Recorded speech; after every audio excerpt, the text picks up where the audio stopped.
तो चलिए सीधे शुरू करते हैं। आज हम समय के पन्नों को पलटकर 19वीं सदी के अखंड भारत की एक जबरदस्त यात्रा पर चलने वाले हैं। सोचिए, एक ऐसा वक्त जब दुनिया बस ब्लैक एंड व्हाइट हुआ करती थी। जिंदगी की रफ्तार काफी धीमी थी, लेकिन बदलाव की सुगबुगाहट बहुत तेज थी। इस चर्चा में हम उस दौर को खंगालने वाले हैं जिसने हमारे उपमहाद्वीप की पूरी तस्वीर ही बदल कर रख दी। मतलब बैलगाड़ियों वाली शांत जिंदगी से लेके तेज रफ्तार वाले औद्योगिकरण के सबसे बड़े गेम चेंजर यानी हमारी भारतीय रेलवे की शुरू होने की ये कहानी सच में रोंगटे खड़े कर देने वाली है। आज के हमारी इस चर्चा का खाका कुछ इस तरह रहेगा।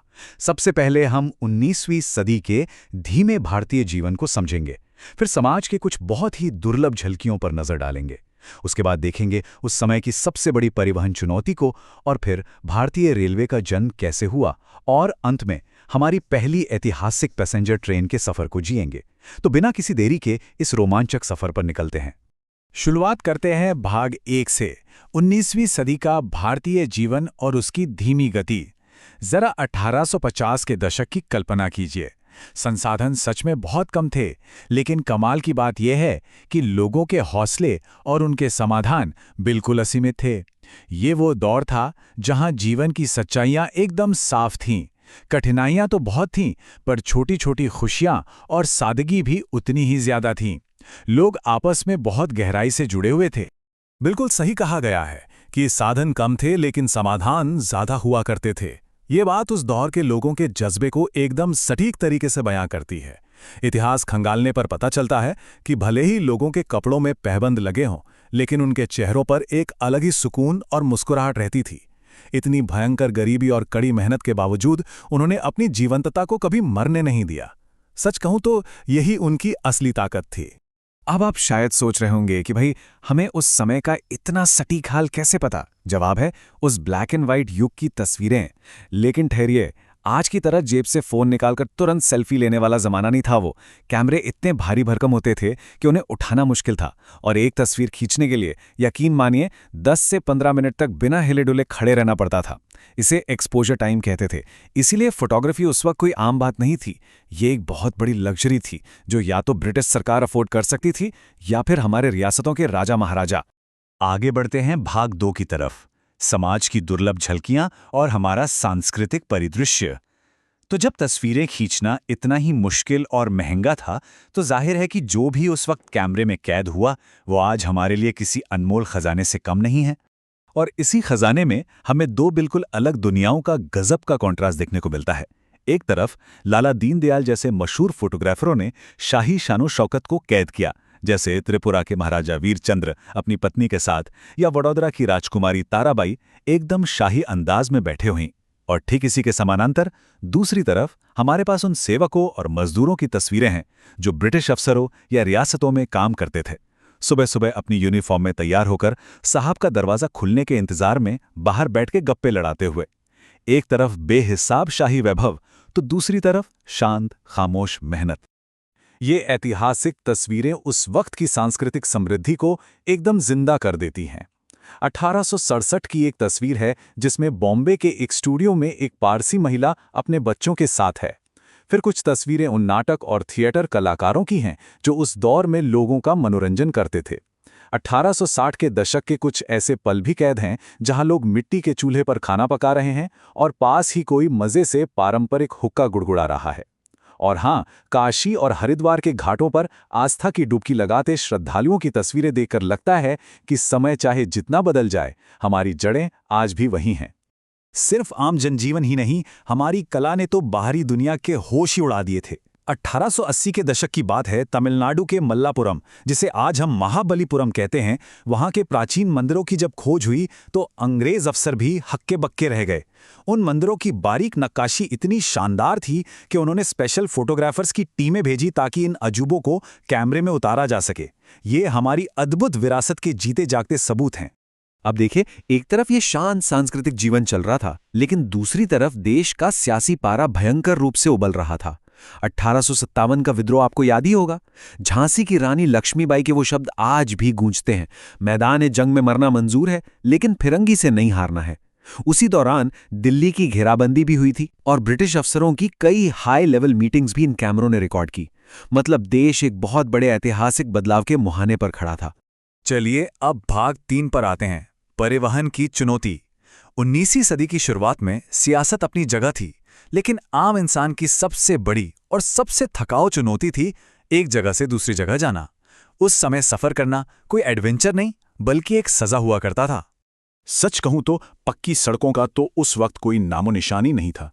सोचिए, यातायात के नाम पर बस बैलगाड़ी, घोड़ा गाड़ी या इक्का दुक्का साइकिलें, और वो भी हर किसी के नसीब में कहाँ होती थीं। आम आदमी तो बस मीलों पैदल ही नापता था। पीने का पानी चाहिए तो भारी घड़े उठाकर कई कई किलोमीटर पैदल चलिए।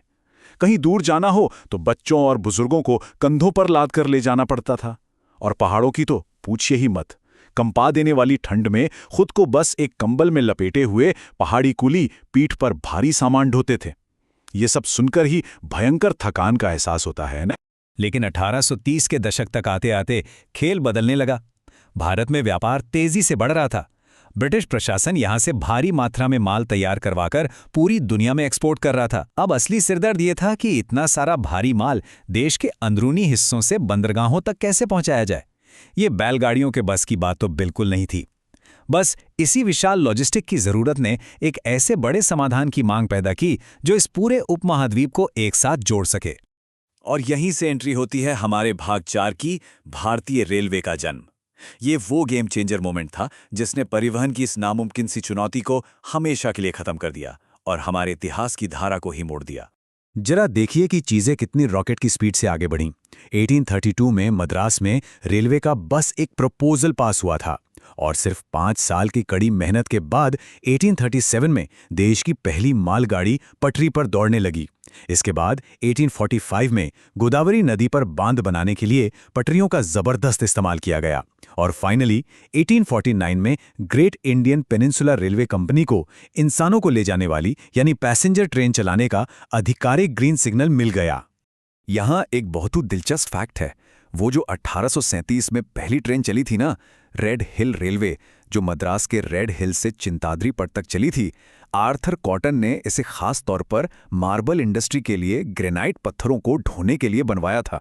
मतलब हमारी पहली ट्रेनें पूरी तरह से इंडस्ट्रियल थीं। और दोस्तों, हमें ये बिल्कुल नहीं भूलना चाहिए कि पटरियां बिछाने का ये जो विशाल काम था, वो हमारे भारतीय मजदूरों के खून पसीने और अथक परिश्रम का ही नतीजा था। उनके बिना ये नेटवर्क खड़ा ही नहीं हो सकता था। और अब हम पहुंच गए हैं भाग 5 पर, जो इस पूरी चर्चा का क्लाइमैक्स है। पहली यात्री ट्रेन, एक ऐतिहासिक बदलाव। वो दिन जिसने भारत के पब्लिक ट्रांसपोर्ट सिस्टम की पूरी कहानी ही बदल कर रख दी।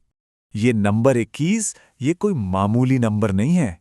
16 अप्रैल 1853 को जब बॉम्बे के आसमान में 21 तोपों की शानदार सलामी गूंजी थी ना, ये नंबर उसी ऐतिहासिक गूंज का प्रतीक है। जरा उस माहौल की कल्पना कीजिए। 16 अप्रैल 1853, दोपहर के ठीक 3:30 बज रहे थे। हजारों लोगों की भीड़, तालियों की गड़गड़ाहट और बॉम्बे के बोरी बंदर से ठाणे के लिए पहली ट्रेन ने छुक छुक करते हुए अपना सफर शुरू किया। इसे खींच रहे थे 3 बहुत ही पावरफुल भाप इंजन, साहिब, सिंध और सुल्तान। इस ट्रेन में कुल 13 डिब्बे लगे थे और लगभग 400 बेहद खुशकिस्मत यात्रियों को इस पहली ऐतिहासिक सवारी का मौका मिला था। यही वजह है कि 16 अप्रैल को आज भी हम बड़े ही गर्व के साथ भारतीय रेलवे परिवहन दिवस के रूप में मनाते हैं। एक बार जब ये पहिया घूमा तो फिर कभी नहीं रुका। इसके विस्तार की स्पीड सच में दिमाग चकरा देने वाली थी।